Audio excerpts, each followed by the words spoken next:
Dhanik Bharat Educational Institutions, Inter, IIT, JEE, NEET, admission opened. Team India star cricketer కు big shock అనే చెప్పాలి. Ravindra Jadeja one day భవిష్యత్తుకు భారీ ఎదురుదెబ్బ. 2027 వన్డే ప్రపంచ కప్ కోసం ఇప్పటి నుండే సెలెక్టర్లు సుదీర్ఘ ప్రణాళిక రచిస్తున్నారు. యువ ఆటగాళ్ల వైపు మొగ్గు చూపుతున్నట్లుగా తెలుస్తోంది. అక్షర్ పటేల్, వాషింగ్టన్ సుందర్ కోసం జడేజాను పక్కన పెడుతున్నట్లుగా కూడా సమాచారం. ఇంగ్లాండ్తో జరిగినటువంటి వన్డే సిరీస్ నుంచి జడేజాను తప్పించారు సెలెక్టర్లు. పలు కారణాలతో ప్రత్యామ్నాయాల వైపు సెలెక్టర్లు మొగ్గు చూపినట్లుగా కూడా తెలుస్తోంది. దీనిపై మరిన్ని అప్డేట్స్ స్పోర్ట్స్ అనలిస్ట్ వెంకట్ అందిస్తారు. వెంకట్, భవిష్యత్తు క్రికెట్ దృష్ట్యా సీనియర్లను తప్పించేటువంటి పరిస్థితి, అందులో జడేజా పేరు మొదటగా పరిశీలన ఏంటి? దీనికి సంబంధించి ఏ విధంగా చూడొచ్చు అంటారు? ఆల్రౌండర్ అయినటువంటి స్పిన్నర్, చాలా కాలం పాటు నెంబర్ 1 ఆల్రౌండర్ కావచ్చు. సో దీనికి సంబంధించి అగ్రస్థానాన్ని అందుకున్నటువంటి పరిస్థితి, అలాంటి వ్యక్తిని పక్కన పెడితే ఎలా? ఇది ప్రధానంగా వినిపిస్తున్నటువంటి ప్రశ్న. వచ్చేది వన్డే వరల్డ్ కప్ కాబట్టి కొంచెం జాగ్రత్తగా ఆచితూచి సెలెక్టర్లు నిర్ణయం తీసుకుంటే బాగుంటుంది అనేటువంటి మాట. ఏంటి అప్డేట్స్, ఎలా చూడాలంటారు?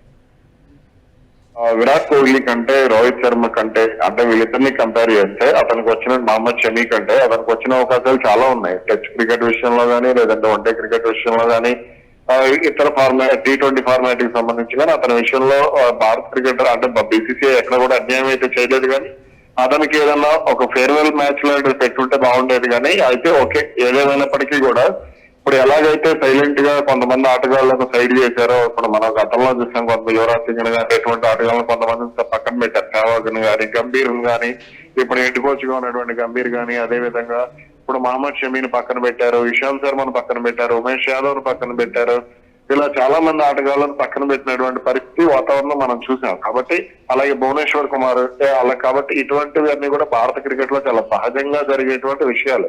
కాబట్టి ఇక్కడ మన ఫేర్వెల్ మ్యాచ్లు ఇవన్నీ కూడా ఎక్స్పెక్ట్ చేయడం కరెక్ట్ కాదు. ఆ విషయం ధోని లాంటి ఆటగాళ్ళకి, విరాట్ కోహ్లీ లాంటి ఆటగాళ్ళకి, రోహిత్ శర్మ లాంటి ఆటగాళ్ళకి చాలా క్లారిటీ ఉంది. అందుకని వాళ్ళు పెద్దగా ఫేర్వెల్ మ్యాచ్ల గురించి కూడా వాళ్ళు ఏమి ఎక్స్పెక్ట్ చేయకుండా వాళ్ళ క్రికెట్ వాళ్ళు ఆడారు, అది అయిపోయింది.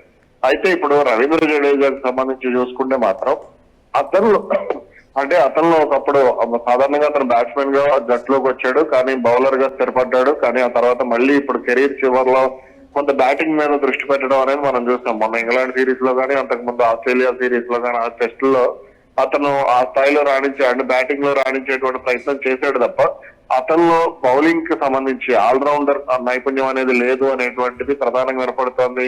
అదే విధంగా ఫీల్డింగ్ కు సంబంధించి కూడా రవీంద్ర జడేజాలో పస తగ్గిపోయింది అనేటువంటిది కూడా ప్రధానంగా ఉన్నటువంటి ఆరోపణ.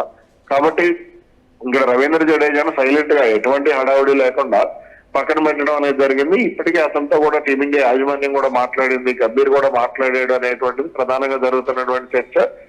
ఏది ఎలా ఉన్నప్పటికీ కూడా అంటే ఇతర ఆటగాళ్లతో పోలిస్తే అతనికి దక్కాల్సినటువంటి అవకాశాలు అయితే పుష్కలంగా దక్కాయని చెప్పవచ్చు.